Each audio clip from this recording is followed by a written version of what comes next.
Great to see you. Hello and welcome to Herman Manyora's YouTube channel. My name is Jed Kabera. It is such a pleasure to have you joining us for our political conversation with the hard-hitting Herman Manyora. Prof. Look, President William Ruto delivered his State of the Nation address last Thursday, and he promised a great future for Kenyans. He talked about what they have done for the country. You listen to that address and then you think about the State of the Nation now.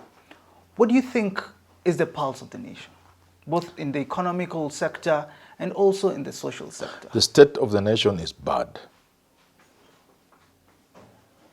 Nothing demonstrates that more than the barricades, the police, the ugly vehicles in town, literally a blockade on parliament and limiting free movement of people in Nairobi. That shows you the state of the nation is bad. It ought not to be that way. Yeah, people are supposed to be cheering their leaders, happy and watching on the screens. But now you brought ugly-looking vehicles. Those ones of water cannons and what have you, tear gas, police in armored vehicles, in whatever, in gear out, gear, blocking roads. The state of the nation cannot be good. It can only be bad. Not just in the economic front, but also... That shows everything. Because, people are not happy. It's not what I saw Hussein Mohammed saying the government has done. I told him, please, it's not convincing on Twitter. Yeah. It's not convincing. It's not washing. Well, and people will tell it to the birds. You can sing the whole day. Yeah. We have done this, we are doing well, sijui economic growth, sijui what inflation. People are just laughing. In fact, they can't even listen to you.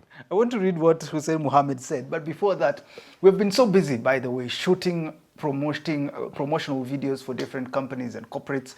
And I would just like to ask you whether you are a company or you're a school or you're anything and you're thinking, what can I share on my TikTok pages, on my Facebook page, on my YouTube page? What can I share on my WhatsApp page?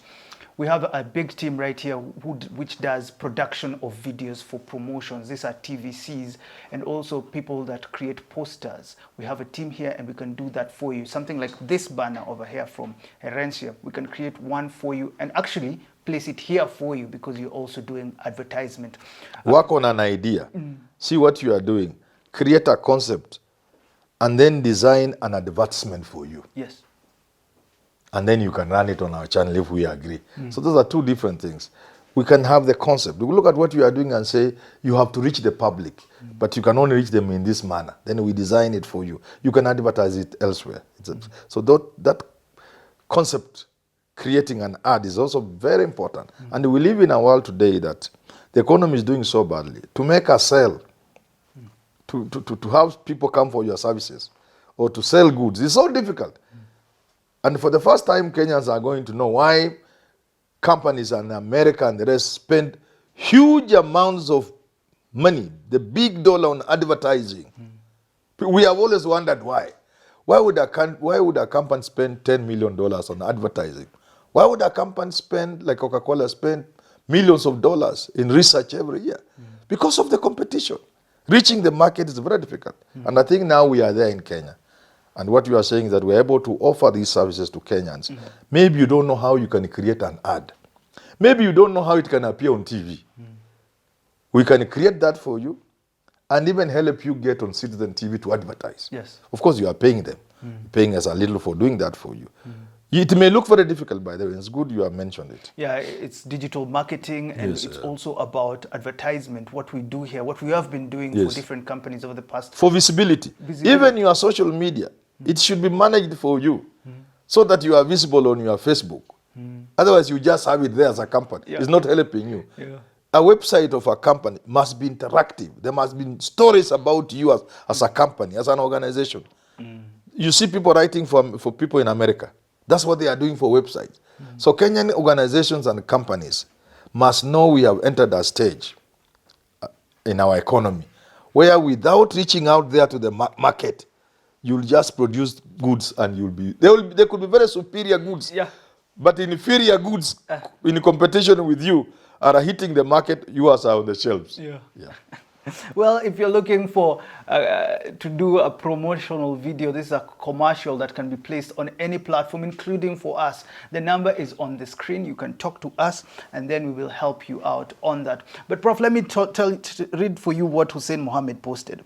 And this is what he said. Inflation dropped from 9.6% from September 2022 to 2.7% on October 2024, the lowest in 17 years. They're so proud of that. Foreign exchange reserves increased by 2.4 billion, Prof. 2.4 billion.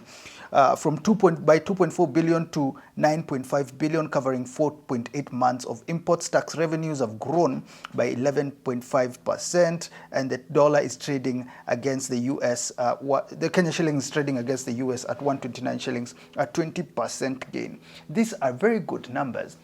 Why are people saying the economy is not doing well? You see, the economy ni kama mapenzi.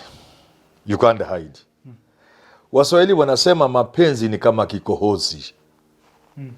You can't hide. It will come out.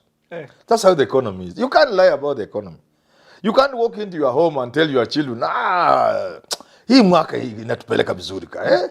You tell your husband, maybe you are the breadwinner, or you tell your wife and the children, hii mwaka leo ni nzuri. Surely you don't need to have told it. They will just have seen. They will have seen the children have moved from a bad school to a good school. You don't need to say, they will see. Mzee ako sawa. Tumetoka ile shule ya matope tumeingia shule nzuri. Shopping ile tulikuwa tunavaa vitu, siku hizi tunavaa kama watu wengine. Kitanda yangu ilikuwanga nikilalia na lalia mbao, siku hizi niko na mattress. You can't talk about it. They will see it. The economy is not something you talk about.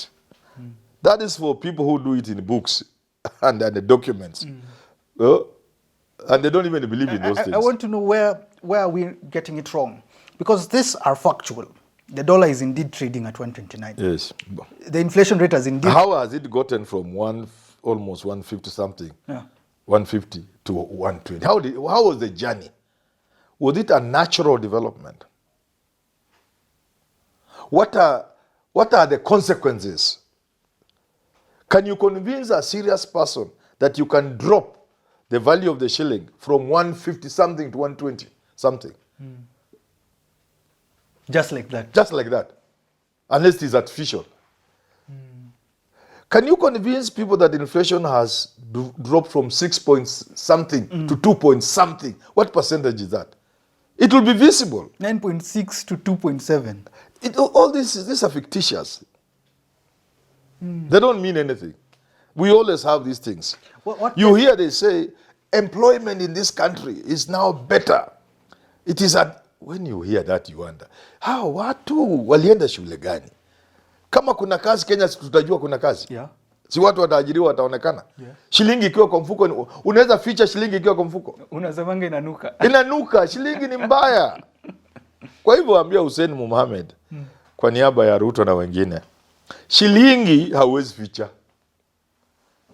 Ukienda town, even the walk, when you look at Kenyans, when Kenyans walk in the streets, when they are happy, you can see it, you can smell it, you can see the gate, you can feel the vibe in the people. You go to hotels, these things we call hotel, where we eat chakula ya 600, 500. You can feel the vibe there, the way people are ordering. Samaki huyu atakula pesa iko. Iko inaonekana bwana, nini mbaya? Now, ambia Hussein Mohammed na kina Ruto, tafadhali shilingi huwezi kuficha. Another sector that they are very proud of is now what we call SHIF, is now Taifa Care. The president brought that on Thursday. 15 million Kenyans have enrolled. 60% of employers have transitioned into Taifa Care for now. These numbers look promising for Nobody believes in that thing. Hospitals are complaining. The Catholic bishop just talked the other day about the frustration, about the money owed by owed to them. Hospitals by NHIF. Nothing is working. When something is working, you don't even talk about it. It's obvious. If shift shower are working, you think anybody will talk about it? It will just be obvious. Hata president hataongea. Ni watu watakuwa wakiongea. Mzee kitu umetuletea kweli hii. Wakenya wanacheka tu. Kulikuwa na mtu alikuwa ana campaign kuwa sijui MP wa somewhere, Lenny Kivitu. I remember he said, If you mutakuwa mkicheka tu, you'll just be smiling. Yeah. I don't know where that guy went. Is he alive? Why do you think they have transitioned or they have changed the name? Because we didn't know Taifa Care. Why do you think it's not Chief anymore? NHIF is just a name. Chief is a name. Taifa Care is a name. You mean you can believe that things can change merely by changing a name of something? What is Shakespeare saying? A rose by any names just smells as much. It's still a rose. Look here. It's not the name. You could do, there's nothing you couldn't do under NHIF. All these things you are saying you could do. It is still a name. It's a health insurance scheme. Whether it is a fund, whether it is an authority, whether it is care, Taifa Care, the same. It's just a name. How can you want us to get excited about a name? Tell me one thing you could not do under NHIF. And once you say, under NHIF, I couldn't do the following. Then you say, oh, so you have to create new structures. Then we understand. If there's something that you couldn't cover because of the law, you could still make an amendment to the law and still remain with the NHIF. If it's an addition, kwani ni gorofa umesema imefika mwisho ukiongeza gorofa ingine taanguka? Kama ni hivyo, structurally, if you have a 4-storied house, you may add 1 or 2. The engineers will come and look at the film. There are things they do. They take films on a bigger picture, nini, X-ray. They tell you can add it 2. Or you can't. So if you could not add another floor on the structure that is called NHI, then we also need to be told. Then say, oh, you may. But just to demolish it, the way they are demolishing people's house in Woodley here and elsewhere. Yeah. Why do you want to demolish a house so that you put up a house? And there are many other open spaces. Why don't you go and construct houses in the open spaces? Then remove us from Shaurimoyo or from Woodley, take us there. Then come and demolish ours. These people, it's difficult to understand this. That is a very critical point. Why demolish a house to build another house at a great cost to the person? So maybe finally then, what? So, Chief, why demolish NHIF? There's something I asked you. And I hear it's not just a joke. There are consequences to people, not just patients, not just hospitals. That transition is costing people their jobs. Why? Do you need another person to come and sit and do the job I was doing as a computer person, as a clerk? How? You can deploy, you can retrain, you can refocus. There are things you can take employees through. In any case, in the world we live in today, very few people are doing the things for which they were trained. Adaptability is a game. So I hire you, not so much because you did journalism, but because you have the capacity to do something else. I asked you this when the president was delivering his State of the Nation address, and I asked you before he entered Parliament, what is amiss? Because we were looking at him inspecting the guard of honor, and I was asking you, what is missing? Because he's trying to say what he's doing. He's trying to show Kenyans what he's doing. But then Kenyans people are not blocked. You know, I'm a communications person. And Kina Hussein Mohammed, why don't they invite me? People have blocked. They have created a wall between them and the president. They don't want to hear what he's saying. They have gotten to a point where the saturation point, where I believe there's nothing you can tell me. That's where Kenyans have reached. So that irrespective of what the president is now saying or doing, people have blocked. There's a wall they have built. Before you demolish that wall, they will not listen to you. Even when you open your mouth, they know you are not going to say the truth. Let me play a video. And they could be wrong. You see, the problem here, and that's how we come in. The people could be wrong.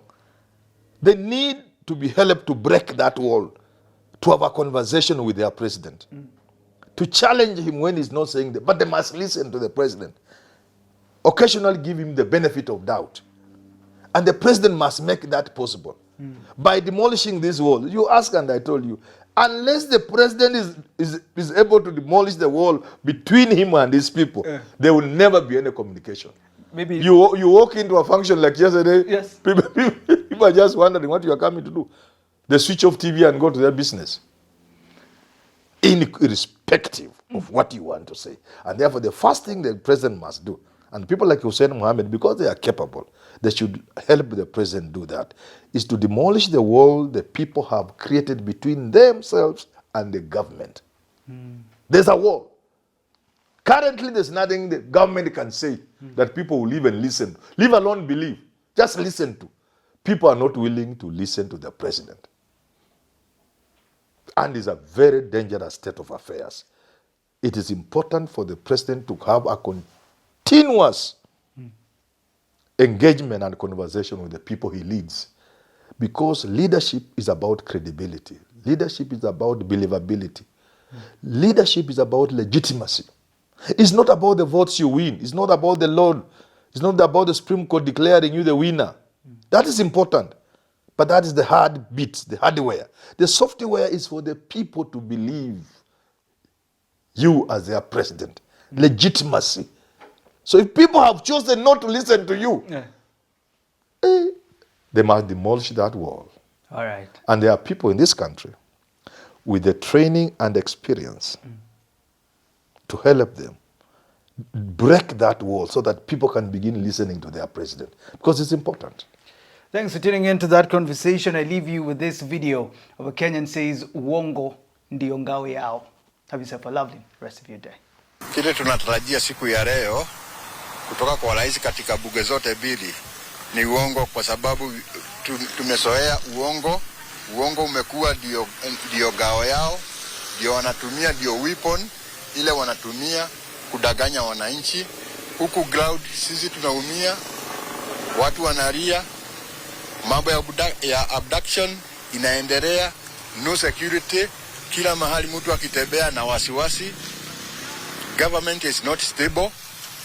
So tunaomba vile tulikuchagua kwa upendo, huo upendo utumie, na zile handi ulituahidi tukikupigia kula utimize. Lakini mambo ya nimetenga, nitafanya, tutafanya, hiyo sahau, tumechoka nayo.